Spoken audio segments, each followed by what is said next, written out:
नमस्कार, मेरा नाम है सिद्धार्थ चतुर्वेदी और आप सुन रहे हैं TNN रेडियो। आज के मुख्य समाचार। सबसे पहले सुर्खियां। 24 घंटे में आए कोरोना के 826 नए मामले सामने, 28 लोगों की हुई मौत।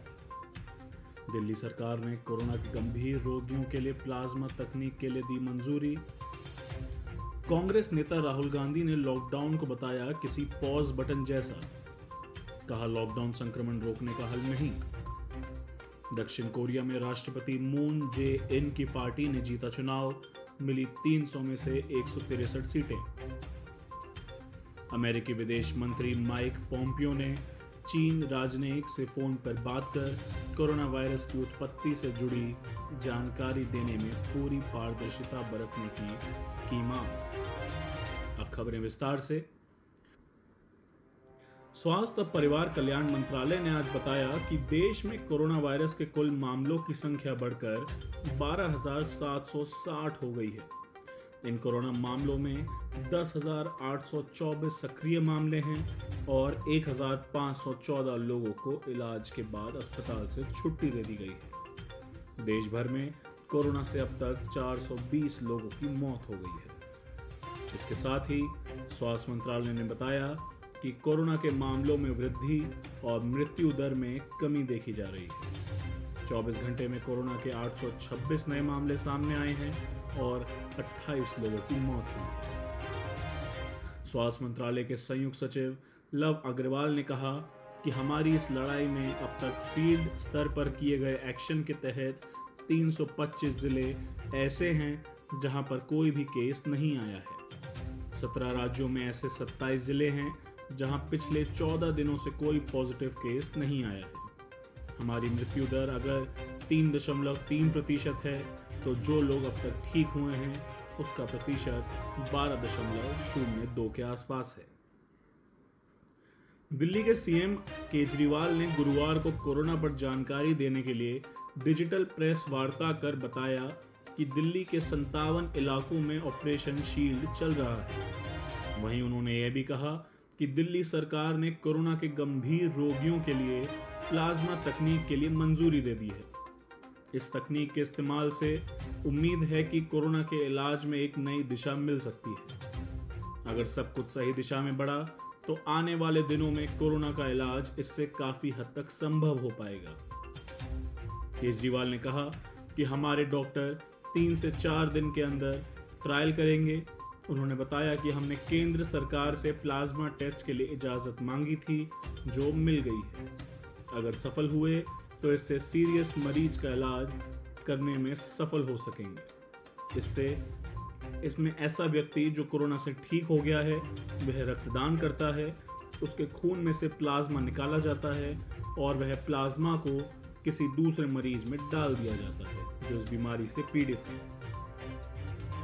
कांग्रेस नेता राहुल गांधी ने आज कोरोना वायरस पर वीडियो कॉन्फ्रेंसिंग में कहा कि देश में लागू किया गया लॉकडाउन संक्रमण रोकने का हल नहीं है। यह इस समस्या के लिए किसी पॉज बटन जैसा है। उन्होंने कहा कि संक्रमण रोकने के लिए आक्रामक तरीके से टेस्ट किए जाने चाहिए और इसे बढ़ाना चाहिए। सरकार द्वारा किए गए लॉकडाउन के फैसले पर राहुल ने कहा कि मैं कई मुद्दों पर मोदी से असहमत हो सकता हूं, लेकिन अभी उसका वक्त नहीं है। अभी हमें मिलकर कोरोना के खिलाफ लड़ना है। लॉकडाउन से कोरोना को हराया नहीं जा सकता। इसे रोकने के लिए व्यापक स्तर पर प्लानिंग की जरूरत है। देश के सामने बड़ी वित्तीय समस्या आने वाली है। ऐसे में फंडिंग को मैनेज करने की रणनीति बनानी होगी। लोगों की सुरक्षा के लिए देश के कोष का एक हिस्सा पूरी तैयारी से खर्च किया जाना चाहिए। यह ध्यान रखना चाहिए कि कहीं संक्रमण से सुरक्षा के लिए हम पूरी अर्थव्यवस्था को ना बर्बाद कर दें। कोरोना वायरस के दौरान दक्षिण कोरिया में बुधवार को हुए संसदीय चुनावों में राष्ट्रपति मून जे इन ने जीत हासिल की। 300 सीट वाली दक्षिण कोरिया की संसद में मून जे इन की डेमोक्रेटिक पार्टी ने 163 सीट हासिल की हैं। साथ ही उनकी सहयोगी प्लेटफॉर्म पार्टी को 17 सीटें मिली। सत्ताधारी डेमोक्रेटिक गठबंधन को 300 सीट में से 180 सीटें हासिल हुई हैं। वहीं विपक्षी यूनाइटेड फ्यूचर पार्टी की गठबंधन को 103 सीटें मिली हैं। बुधवार को हुए मतदान में रिकॉर्ड 62.6% वोट पड़े, जो 28 साल में सर्वाधिक हैं। 1 करोड़ 18 लाख लोगों ने मतदान के शुरुआती चरण में या ईमेल के जरिए मतदान किया था। देश भर में बनाए गए करीब 14,000 मतदान केंद्रों पर वोटरों की लंबी लंबी कतारें देखने को मिली थी। कतार में 1-1 मीटर की दूरी पर खड़े होने के लिए निशान बनाए गए थे। सैनिटाइजर के साथ मास्क और ग्लव्स भी दिए गए। दुनिया में कोरोना वायरस के अब तक लगभग 21 लाख लोग संक्रमित हो चुके हैं। 1,36,000 की मौत हो चुकी है। इसी दौरान 5,23,838 मरीज स्वस्थ भी हुए।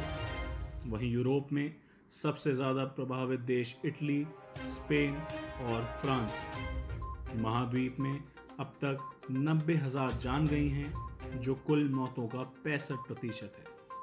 जहां सबसे ज्यादा मौतें इटली में हुई, जबकि संक्रमण के सबसे ज्यादा मामले स्पेन में हैं। अमेरिका के विदेश मंत्री माइक पोम्पियो ने चीन के शीर्ष राजनयिक से फोन पर बात करी। पोम्पियो ने चीन से कोरोना वायरस की उत्पत्ति और उसके फैलने से जुड़ी जानकारी देने में पूरी पारदर्शिता बरतने की मांग की है। इसके साथ ही अमेरिकी वैज्ञानिकों का कहना है कि 2022 तक सोशल डिस्टेंसिंग बनी रह सकती है। कोरोना के प्रसार को रोकने के लिए सार्वजनिक समारोहों पर प्रतिबंध लगाया जाता रहेगा।